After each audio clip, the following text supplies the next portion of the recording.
So, David, you're right, and that in fact every one of us who gets into the Dhamma begins to ask those kind of questions that we're talking about now, right? Mm. And if you think about it, you're doing exactly the same thing by saying, well, maybe I can leave this world and go off and be at a Wat.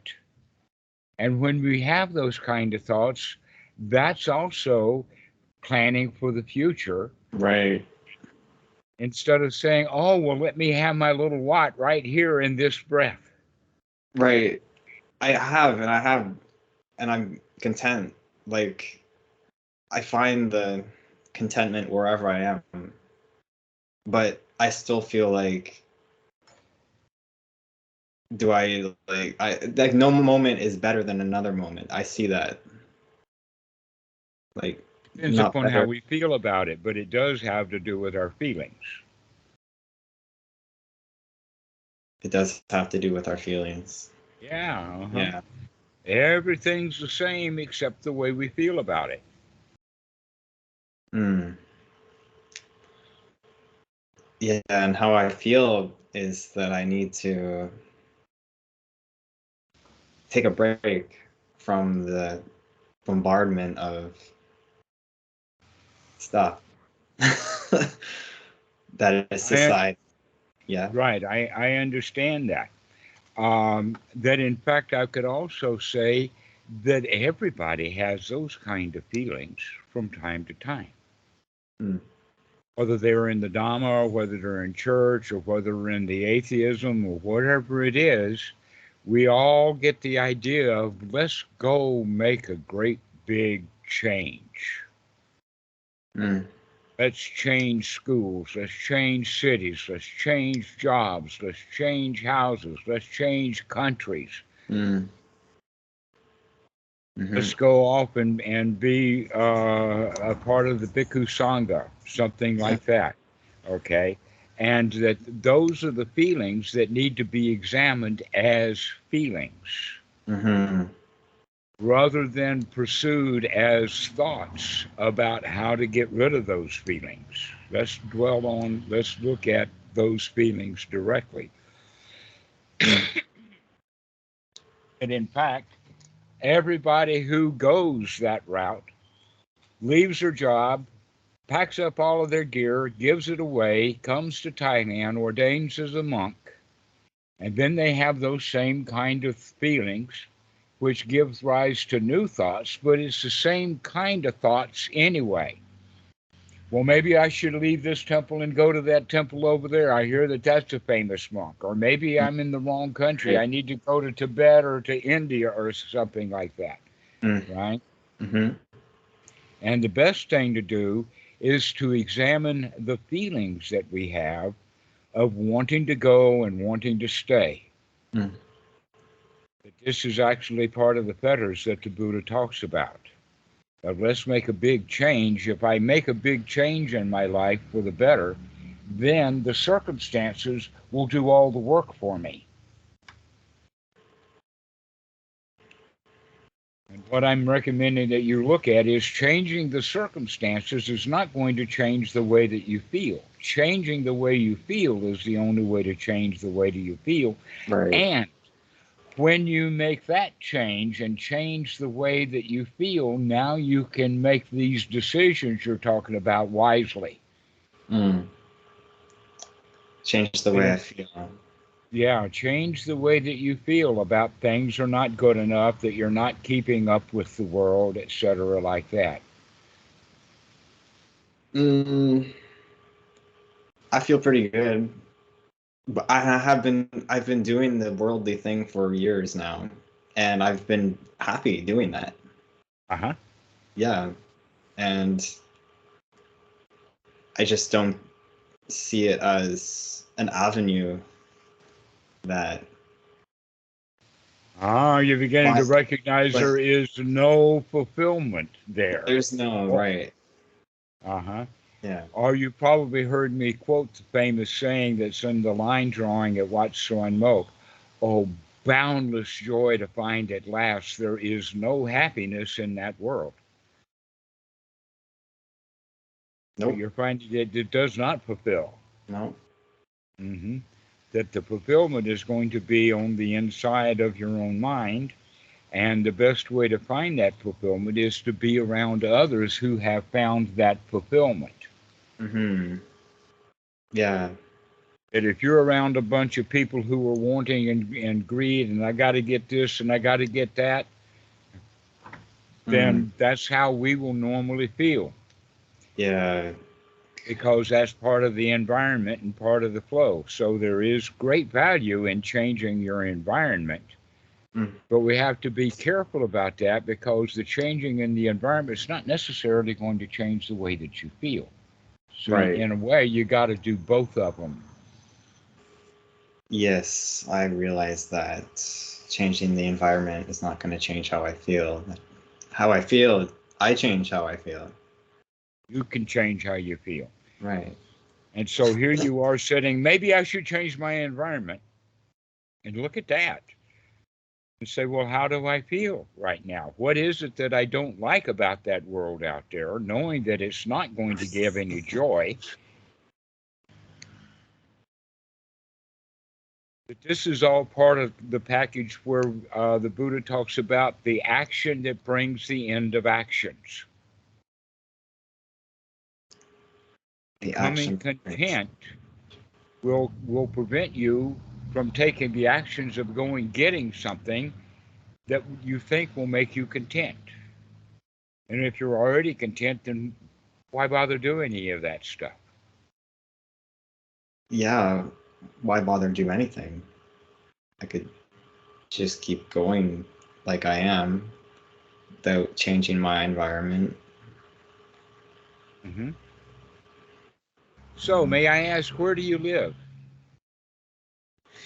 I live in Ontario, Canada. Ontario. Okay. There should be places in Yeah. Canada uh, that you can travel to, watch, or whatever like that. And I would recommend to students to go to the nearest Wat rather than going halfway around the world to a Wat. I do that actually. On the weekend, I go to different temples, different traditions. Um, I went to one. There's only actually one Thai Wat around. It's not really even a temple, really. It's Does it's it actually have not monk? very active. It has one monk. One monk. Okay, one Yeah, monk does not Sangha make. yeah, it's not But that's very actually a good. uh, but being around him would be probably a whole lot better than not being around him or anyone like him. Mm. So I would, Yeah. if that's your choice, yes or no, then I would say yes, spend time there. Mm. But a larger Yeah. Wat with more monks would be better. Yeah. Uh, there's also a Tibetan place that I visit frequently on the weekend. It's in the Gelug tradition. Mm-hmm. It's the Dalai Lama's tradition. Yeah, it's pretty good there, but the resident, he's not always in, but the steward is um, just there giving courses. Mm-hmm. Um, yeah, I visit different centers, like some Zen centers, but I feel like I'm most attracted to. There's even a Sri Lankan. There's at least 3 Sri Lankan temples around. Okay. That That sounds like yeah, that's a pretty good cool. possibility. The problem with Tibet and Zen places is that you're Mm. unlikely to find Asians there. Of all of the Tibetan places that I know in the West, almost all of them have Westerners. And the same thing with the Zen. The Japanese are very unlikely to come to the United States for a whole variety of reasons. So staying with the Sri Lankans and the Thai, that kind of thing, because you're going to have real monks that have been trained, and so that's the first thing to consider. Um, and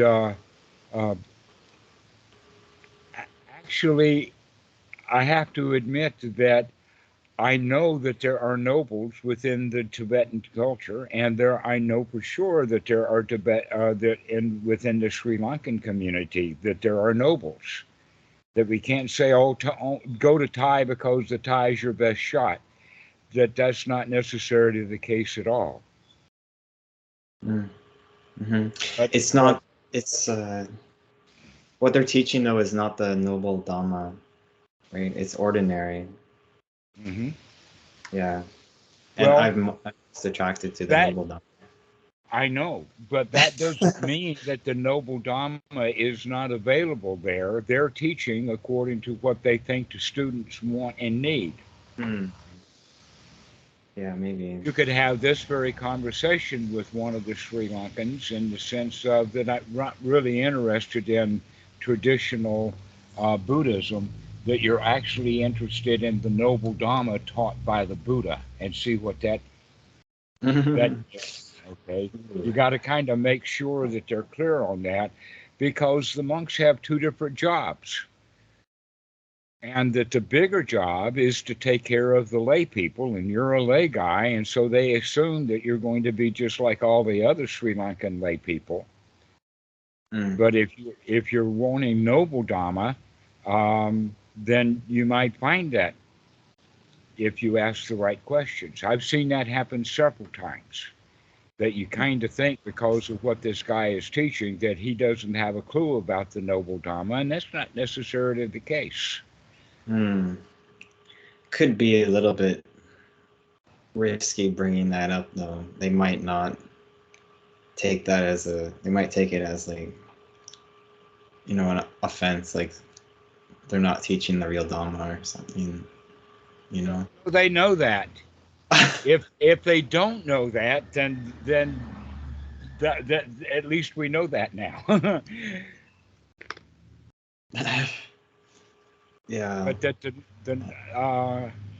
let us say it this way: Buddhism is like a jeweled case, a jeweled box, very ornate, and also has secret doors to it.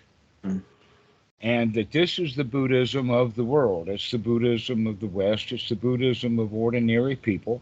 Very beautiful, very ornate, but it's got a hidden treasure inside.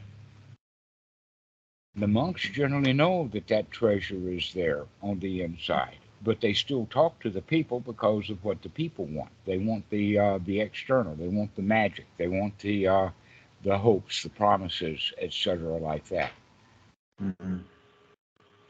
And that a lot of monks are like that also, that they didn't get around noble teachers, and so they remained ordinary folks. That most of the Thai monks are ordinary people, but there are a sufficient number of nobles around that it's worthwhile going looking. And I'm also saying that the nobility is also within the Sri Lankan. Actually, I don't have to go through the list. Every one of them have nobles. That in fact the Dalai Lama is absolutely and clear to many, many people that he's noble. But my connection with the Dalai Lama is through Bhikkhu Buddhadasa. The Dalai Lama and Bhikkhu Buddhadasa were friends. We've even got a video of the two of them together, where the Dalai Lama sees Bhikkhu Buddhadasa as his noble senior brother. Yeah, I read that somewhere.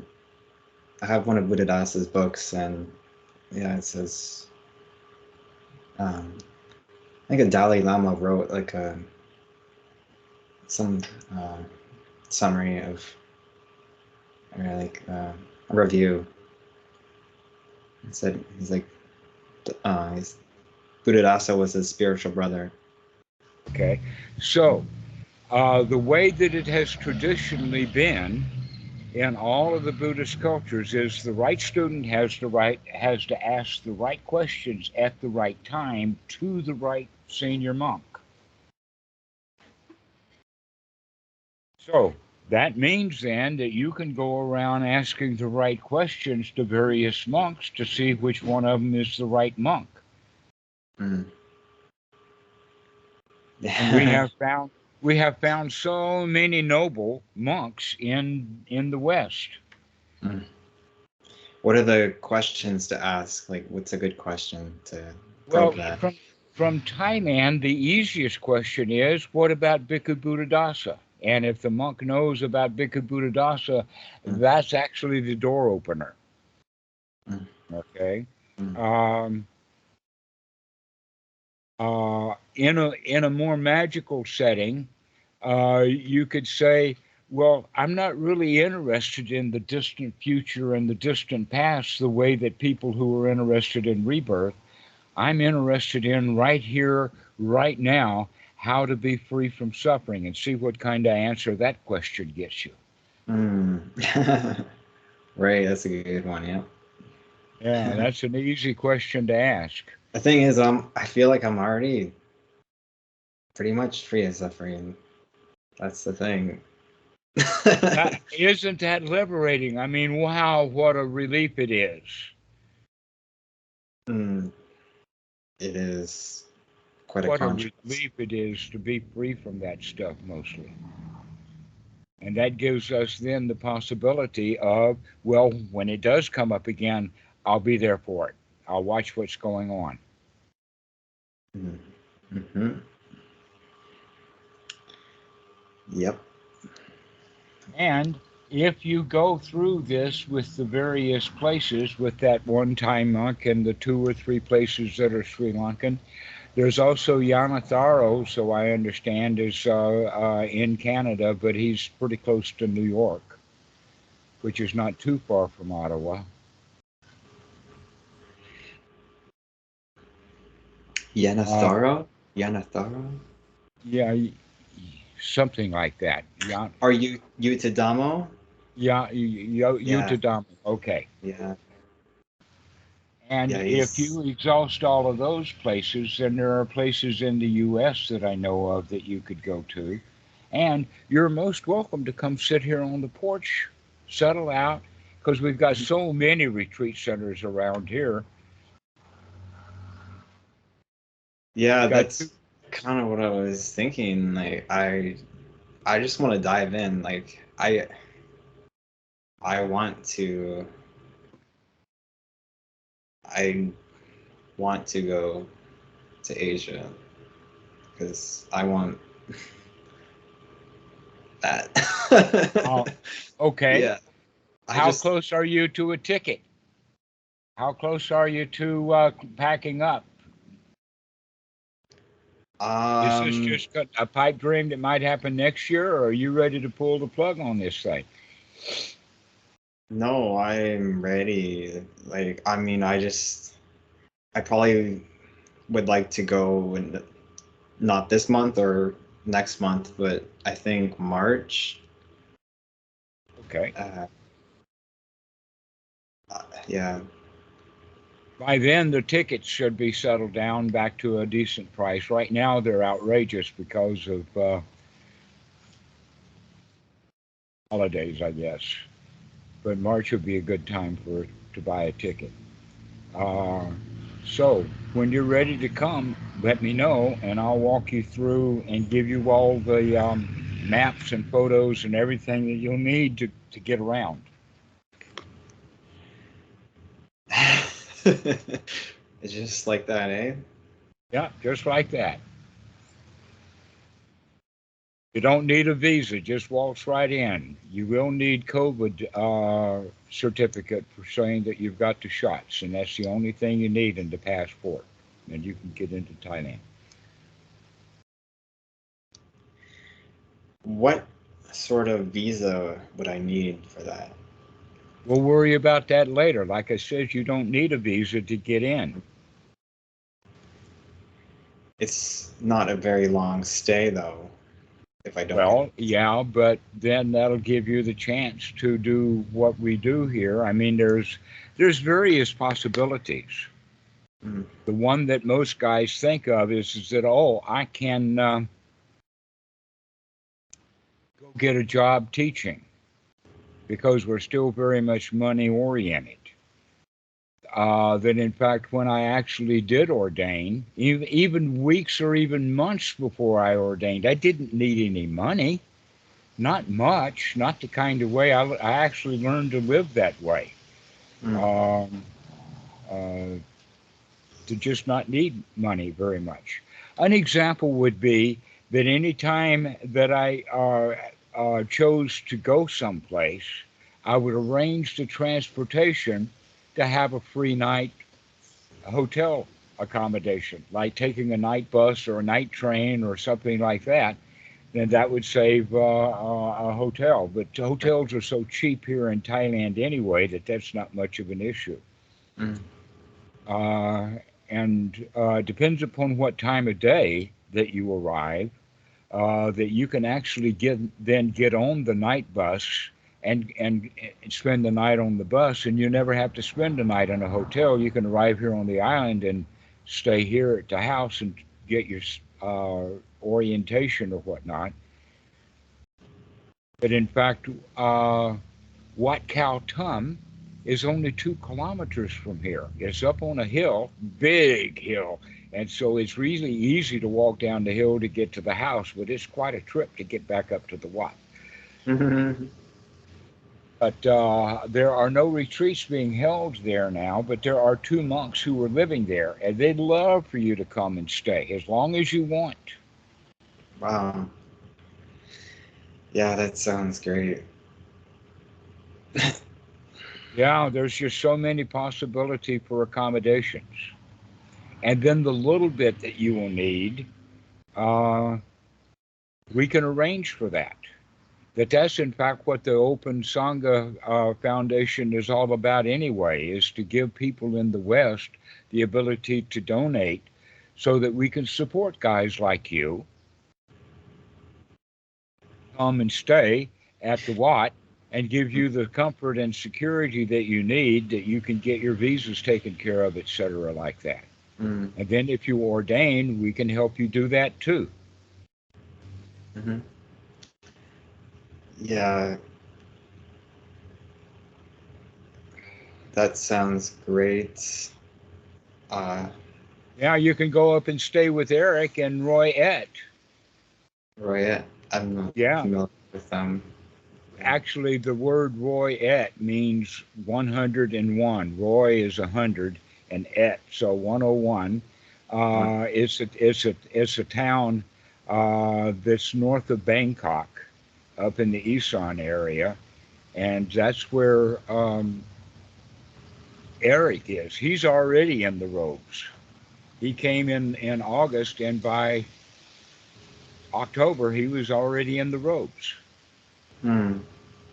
And so there's that place that you can go. And I also have another friend. His name is Kimasitu, who is staying now at Wat Suan Mok. And he knows of an alternate way of doing ordinations.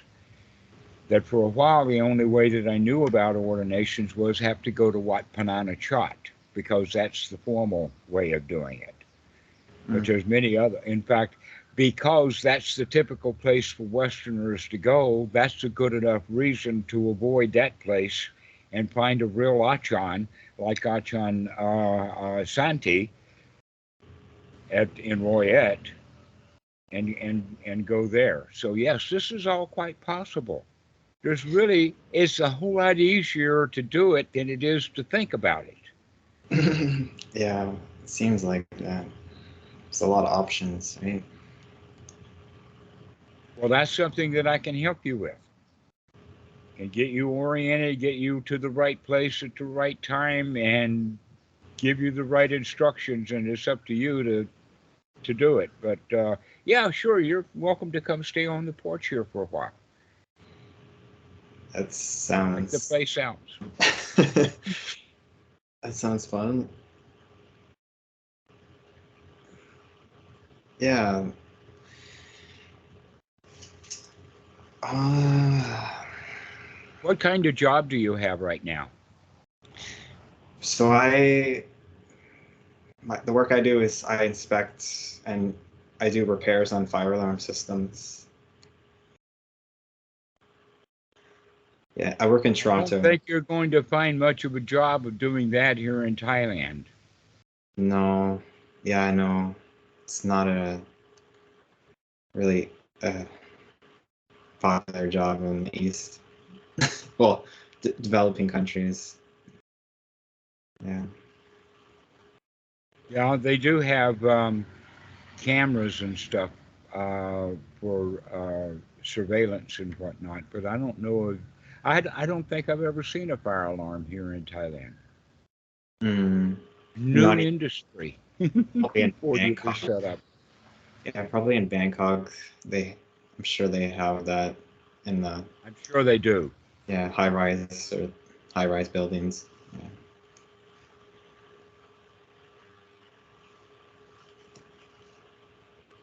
But So go ahead. financially, okay, actually, right now I'm all right to just drop it, and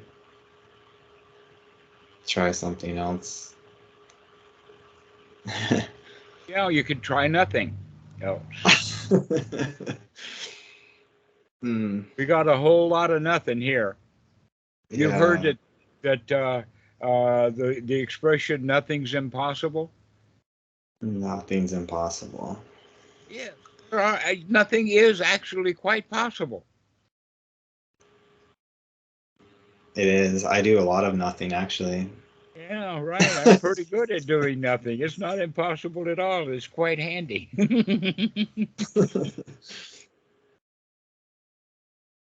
But for a lot of people, they when they get in the state of doing nothing, they don't like it. In waiting in a waiting room at a hospital or at a clinic or whatever like that is tough. People waiting at train Mm, stations and airports, that's tough. right. Why? We don't, because you've got nothing to do. I was I've always contemplated why that is, and I came out with, like, it's because there's like a fear, you know. I think Right. I people are, fear I've got better things to do. yeah, or like, yeah, well, that they should be doing something. Should be doing something. Yeah.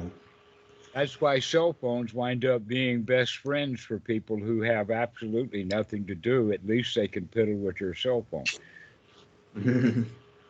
Yeah, it's kind of interesting. Yeah,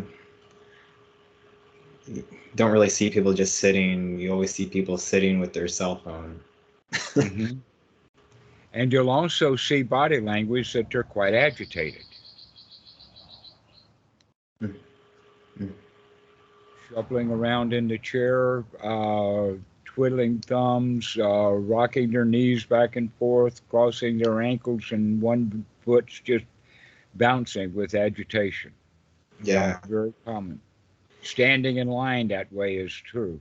Also, people don't like it when there's nothing to do. So, getting yourself into a what where there really is nothing to do is, you know, almost a slap in the face. Yeah, a lot of people can't do that. Well, I mean, Hmm. I can definitely do that. I've done nothing for days and days at a time. Like, I'm ready to do that. All right. Yeah. Well, you can, between now and March, you can check out some of the watts there locally. And if you decide to come, you're welcome. I've had so many students, probably as many as, gosh, a couple of dozen at least, over the past several years. While COVID was thick and heavy, nobody came. But now that COVID is over, then in fact, this island is absolutely packed. Every place that is open is full. Really, eh? Hmm. Even with COVID still kind of So going. the COVID is basically over here. Oh yeah. But meanwhile, the Thai government has changed a lot of stuff to accommodate tourism because they just shut it off. They really damaged the economy because of how uh, careful they were with COVID. They still wear masks here. Everybody at the hospital wears a mask. I was there yesterday because I've got a visa, and so I've got to go get a physical exam. And they've got a box of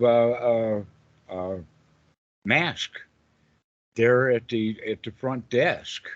And if you come into the hospital without a mask, they give you one. Mm. There's still Mm-hmm. much. That's the Thai way, though, uh, and everything is kind of full for tourism. But that means then that things are going to get back to normal. Uh, I would also recommend that you start spending as much time as you can at Deepabawan because that's where Achan Po generally hangs out. Deep above Deepa, one. yes, Deep. when you get here, we'll point you to that. We got maps and everything. Okay. Yeah, I'm actually ready to book a flight now, like for March. Like I can already do that. I think it'd be Okay. good in terms of the price to do it in advance, right? Like, All right. Well, here's a minor item.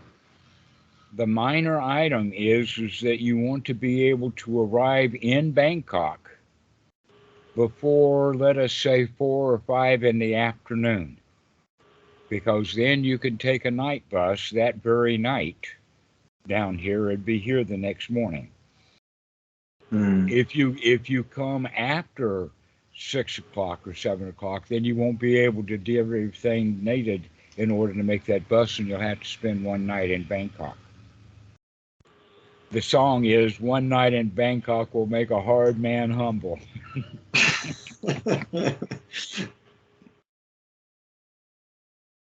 Hmm. So the way to do it then is to when you're looking for uh, flights, look for the arrival time. Mm.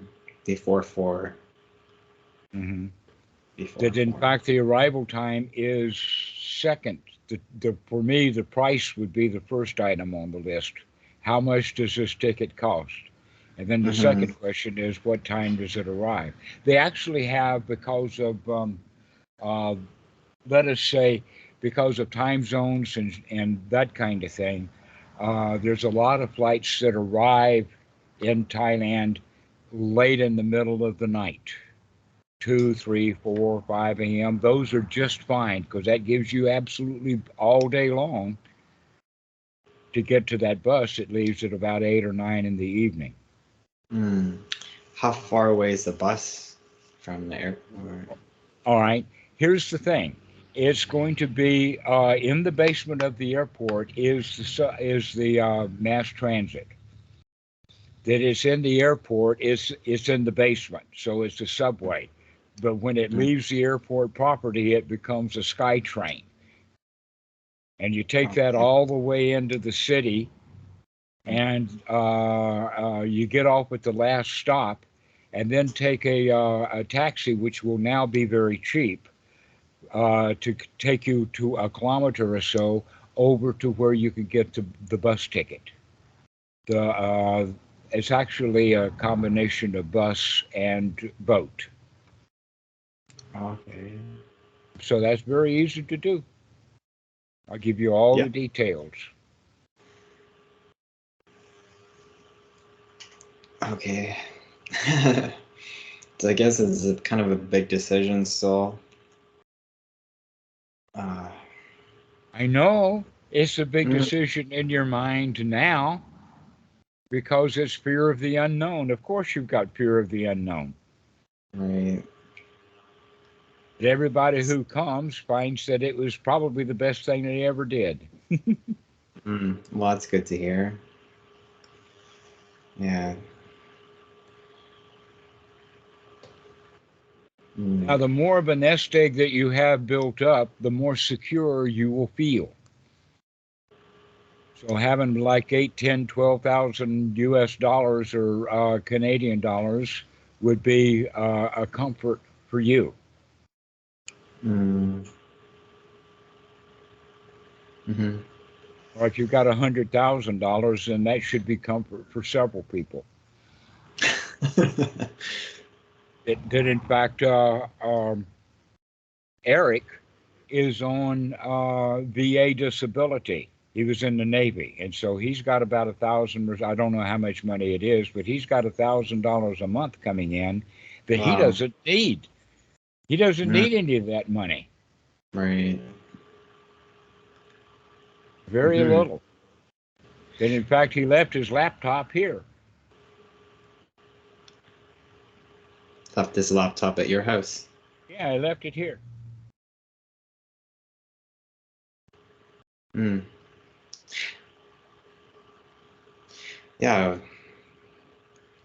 I don't know why I would bring mine. I mean, Well, bringing a cell phone would be better. A laptop, I don't think that you need nowadays. yeah. I just don't know how long I'll be there. That's another As long question. as you want to be, Yeah. until you feel terrified because you've run out of money. Mm. Or you can Is run it? out of money and not be feeling terrified. That's true, right? Yeah. Yeah. Especially When in I Thailand. was a monk, I just completely ran out of money. I had absolutely no money at all. And yet, when it was time to go back to the States, I got help to get back. Mm. No, I think even if I had no money left, I'd be okay in Thailand. Yeah, you'd be okay. Yeah, because like you can just, it's always warm. You can just like sleep under a tree or something. Well, you've got so many watts that have so many trees, and then you can go for breakfast Mm, because every watt yeah. has breakfast or lunch or something. Hmm. That in fact, that's the thing that's in the Westerner's mind. We have to have accommodations and food. Well, those things are really easy to come by in Thailand, but they make it especially difficult in the West for you to come by the things that you need. Right, But it is. It's very difficult just to get like the basic things. Yeah. uh, that's basically because we don't teach our kids how to do good communal living. About the only thing that students ever get is in university they live in a dormitory, Mm, but they don't really learn very much that way. But the watts, every watt that I know of, always has room for one more. And if you're mm, ready to sit down and do nothing, then you're going to be quite welcome. nice.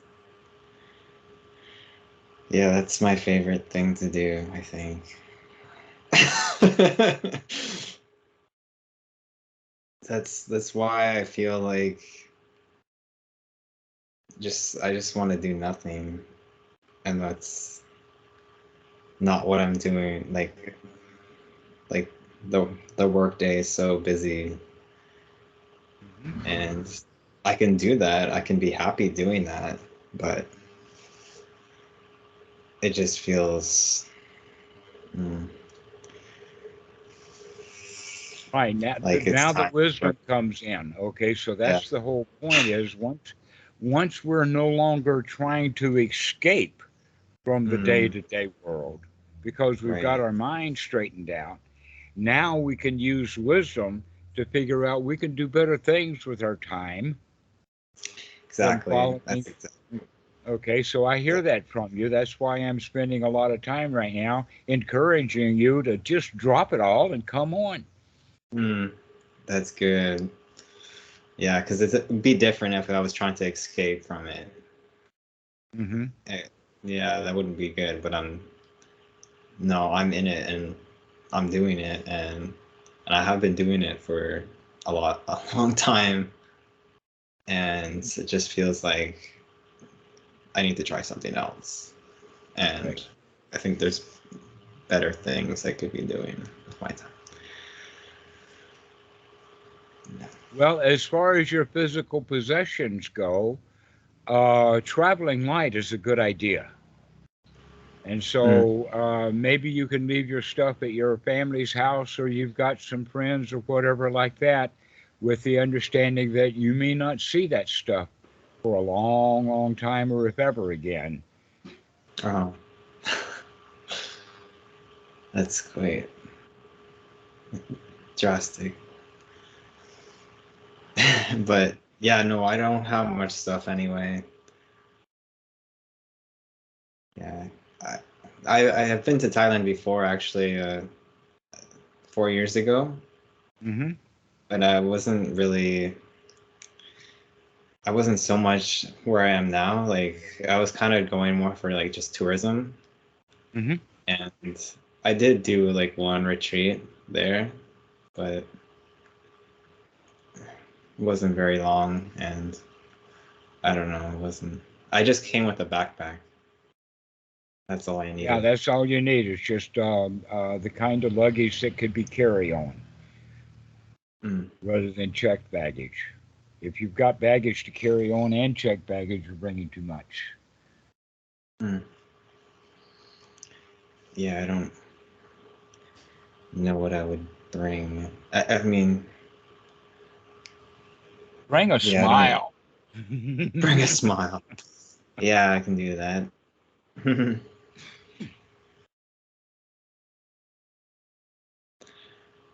All right, Yeah. David. Well, why don't we finish this call? You've got some direction and things to think about now, and you would be very welcome here.